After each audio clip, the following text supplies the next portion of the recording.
নমস্কার বন্ধুরা, welcome to এসটিউনিক sports. তো আইপিএল 2024-এর জন্য গৌতম গম্ভীর তার পছন্দের মতন প্লেয়ারদের নিয়ে কিন্তু একটা দুর্দান্ত দল তৈরি করেছে। সেখানে বিদেশি প্লেয়ারের দিকে যদি আমরা তাকাই, 4জন বিদেশি প্লেয়ার থাকলেও কিন্তু নতুন 4জন বিদেশি প্লেয়ারকে নিয়ে আসা হয়েছে এবং সবথেকে বড় যে নামটাকে নিয়ে আসা হয়েছে সেটা হচ্ছে মিচেল স্টার্ক। এবং মিচেল স্টার্ক কিন্তু বর্তমানে খুবই ভালো পারফরমেন্সের মধ্যে দিয়ে যাচ্ছে। কিন্তু যে সমস্যাটা হচ্ছিল যে মিচেল স্টার্ক আদেও আসবে, তো সেই নিয়ে অনেকেরই প্রশ্ন ছিল। তো মিচেল স্টার্ক অবশ্যই আসবে, এত টাকা পাচ্ছে কেন আসবে না বলো তো? তো মিচেল স্টার্ক আসবে, সমস্ত বিদেশি প্লেয়াররাই আসবে। কিন্তু যেই প্লেয়ারকে নিয়ে সমস্যা তৈরি হয়েছে তোমরা সকলেই জানো, বারবারই জিনিসটাকে নিয়ে আলোচনা করেছি, যে মুজিবের কিন্তু না আসার সম্ভাবনা অনেকটাই বেশি, কারণ এনওসি সংক্রান্ত বিষয়ে একটা সমস্যা তৈরি হয়েছে আফগানিস্তান ক্রিকেট বোর্ডের সঙ্গে। তো এই মুহূর্তে যে আপডেটটা বেরিয়ে আসছে, মুজিবের খেলতে আসার সম্ভাবনা কিন্তু অনেকটাই কমেছে। তার পরিবর্তে কিন্তু নতুন প্লেয়ারকে রীতিমতন গৌতম গম্ভীর সিলেকশন করে নিয়েছে। তো কে সেই প্লেয়ার, সেই নিয়ে আলোচনা রয়েছে। বাংলাদেশি প্লেয়ারের উপর কিন্তু কেকেআর দলের নজর ছিল, সেই নিয়েও কথা বলবো আমরা এই ভিডিওতে। তো এই ভিডিওটা শুরু থেকে শেষ পর্যন্ত দেখার অনুরোধ করলাম। আর ভিডিও ভালো লাগলে ভিডিওতে লাইক দিয়ে চ্যানেলটাকে সাবস্ক্রাইব করে নিও, আর পাশের বেল আইকনটাকে মনে করে অন করে রেখো, তাহলে তোমাদের প্রিয় দলের খেলার সমস্ত আপডেট তোমরা এখানে পেয়ে যাবে। তো চলো আর দেরি না করে ভিডিও শুরু করা যাক। প্রথমেই যদি আমরা বিদেশি বোলারদের দিকে তাকাই, সেখানে বিদেশি bowler Mitchell Starc fast bowler হিসাবে তাকে নিয়ে আসা হয়েছে। তার ব্যাকআপ প্লেয়ার হিসাবে সেখানে গুস অ্যাটকিনসনকে নেওয়া হয়েছে। এবং যদি আমরা বিদেশি এক বোলারের দিকে তাকাই, সেটা হচ্ছে সুনীল নারিন। তাকে কিন্তু স্পিন বোলার সামলানোর জন্য নেওয়া হয়েছে এবং তার ব্যাকআপ হিসাবে কিন্তু নেওয়া হয়েছিল মুজিবকে। এবার মুজিবকে নিয়ে যেটা সমস্যা তো হয়েছিল তোমাদের জানালাম, কিন্তু মুজিব বর্তমানে সেরা ছন্দে রয়েছে। তার টি-20 কেরিয়ারের দিকে যদি আমরা তাকাই, 233 ইনিংসে কিন্তু 250 উইকেট নিয়েছে।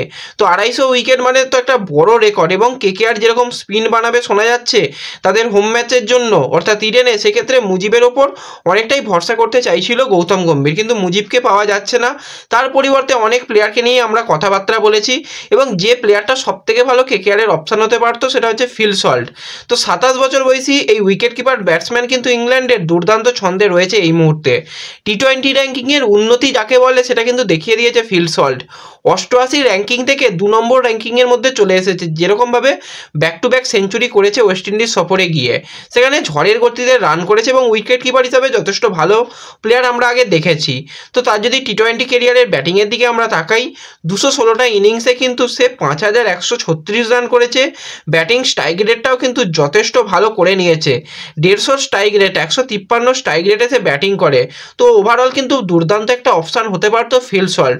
এবং ফিল সল্ট আনসোল্ড গেছে, তাকে নিতে গেলে খুব একটা সমস্যা হতো না। তো সেক্ষেত্রে গৌতম গম্ভীর কিন্তু ফিল সল্টকে আনতে চাইছে না। সেক্ষেত্রে গৌতম গম্ভীর ভরসা দেখাতে চাইছে তাদের দলের উইকেট কিপার ব্যাটসম্যান যে রয়েছে তাকে দিয়েই কাজ চালিয়ে নেওয়া যাবে। কিন্তু লাইক ফর লাইক চেঞ্জই চাইছে মুজিবের পরিবর্তে। যে মুজিব যেরকম বোলার হিসাবে মুজিবকে নেওয়া হয়েছিল, তার পরিবর্তে কিন্তু এখন একজন বোলারকে মোটামুটি সিলেকশন করে নিয়েছে, সেটা হচ্ছে ওয়েস্ট ইন্ডিজের বোলার আকিল হোসেন। তো আকিল হোসেনকে নেওয়ার কারণ কি? কারণ আবুধাবি নাইট রাইডার্স দলের কিন্তু সদস্য আকিল হোসেন, ট্রিবাগো নাইট রাইডার্স দলের সদস্য, অর্থাৎ নাইট পরিবারের সঙ্গে কিন্তু একটা আলাদা সম্পর্ক রয়েছে। এবং রাসেল বা নারিন এর সঙ্গেও তার একটা খেলার ভালো অভিজ্ঞতা রয়েছে। টি-20 ক্যারিয়ারে তার যদি বলের দিকে আমরা তাকাই, 126 ইনিংসে কিন্তু 105টা উইকেট নেওয়ার অভিজ্ঞতা রয়েছে। ইকোনমিটা একটু ভালোই দিকেই রয়েছে, সেখানে 6.79 তার ইকোনমি রয়েছে। তো ওভারঅল কেকেআরের জন্য কিন্তু একটা ভালো অপশান হতে পারে। এছাড়া ব্যাটিংয়ের হাতটাও ভালো, ব্যাটিংও মোটামুটি চালিয়ে দিতে পারে, প্রয়োজনে ব্যাট চালাতে পারবে। তো ওভারঅল কিন্তু আকিল হোসেন অপশানের পিছনেই মোটামুটি ছুটতে চলেছে। এবং অনেক জায়গা থেকে জানা যাচ্ছে যে এই প্লেয়ারকেই নাকি কনফার্ম করে নিয়েছে। তবুও অফিসিয়াল কনফার্মেশনের জন্য একটু ওয়েট করে যাওয়া ভালো, যে শেষ পর্যন্ত কাকে কনফার্ম করলো। যেটুকু আপডেট আসছে যে আকিল হোসেনই কিন্তু হতে পারে মুজিবের পরিবর্তে। এরপর যদি কেকেআর দলের টার্গেট নিয়ে কথা বলি, তো অকশন শুরু হওয়ার আগে কিন্তু কেকেআর দল বেশ কিছু প্লেয়ারের সঙ্গে কথাবার্তা বলছিল। সেখানে উইকেট কিপার ব্যাটসম্যান কুইন্টন ডিককের ওপর তো ইন্টারেস্ট ছিল, তাকে নেওয়ার চেষ্টাও করেছিল। এবং তোমাদের সেই সময় জানিয়েছিলাম কেকেআর কিন্তু একজন প্লেয়ারের সঙ্গে রীতিমতন কথাবার্তা বলছে, সেটা হচ্ছে বাংলাদেশি প্লেয়ার তাসকিন। এবং তাসকিন কিন্তু অপশান কেকেআরের জন্য খুবই ভালো হতে পারে যদি আইপিএল অকশানে আসে। কিন্তু শেষ পর্যন্ত আইপিএল অকশানে তাসকিন আসেনি কিছু সমস্যার কারণে, তাকে আর আমরা অকশানে দেখতে পাইনি। নেয়নি, কিন্তু কেকেআর দল তাকে নেওয়ার ব্যাপারে কিন্তু কথাবার্তা বলে রেখেছিল। শুধুমাত্র কেকেআর নয়, এক্ষেত্রে কিন্তু পাঞ্জাব কিংস তারাও কিন্তু ইন্টারেস্টেড ছিল তাসকিন থেকে নেওয়ার ব্যাপারে।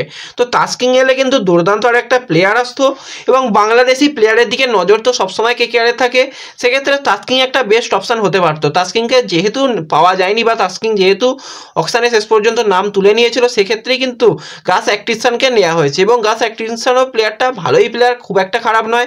তাকে কিন্তু ফিউচারে জোফরা আর্চার ভাবা হচ্ছে, তো দেখা যাক কীরকম পারফরমেন্স সে করতে পারে। বর্তমানে কিন্তু ভালো ছন্দে রয়েছে। তো এই ভিডিওতে এইটুকুই ছোট্ট আপডেট তোমাদের সঙ্গে শেয়ার করার ছিল। ভিডিও ভালো লাগলে ভিডিওতে লাইক করে দিও, চ্যানেলে প্রথমবার এলে চ্যানেলটাকে সাবস্ক্রাইব করে দিও এবং ভিডিও সকলের সঙ্গে শেয়ার করে দিও।